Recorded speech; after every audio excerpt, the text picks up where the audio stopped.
Do you interview people for a podcast or videos or blog posts? Then stay tuned to this episode of the Weekday Wisdom. Hi, this is Carma Spence. And in my book, 57 Secrets for Branding Yourself Online, I talk about repurposing and recycling your content. Now, in that context, I was thinking more like take old blog posts and turn them into audios or videos, or take videos and turn them into blog posts and things like that. But I've come up with another idea over this past weekend, and I wanted to share it with you. You see, I interviewed, 90 people for my next book, Public Speaking Superpowers.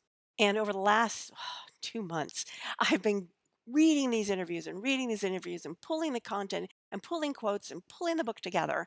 And I'm noticing that there are some really juicy quotes, really wonderful information that were unveiled in these interviews that just don't fit within the scope of this book.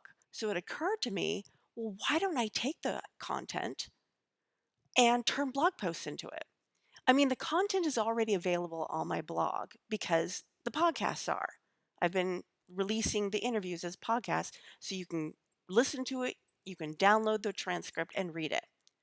But sometimes the people I talked with had more than one piece of information. And so some of it could get lost in the shuffle if you don't listen to the whole thing or you don't read the whole transcript. So, what I plan to do with some future blog posts is pull out those juicy chunks of information and create blog posts around them as I elaborate on what the person I interviewed said.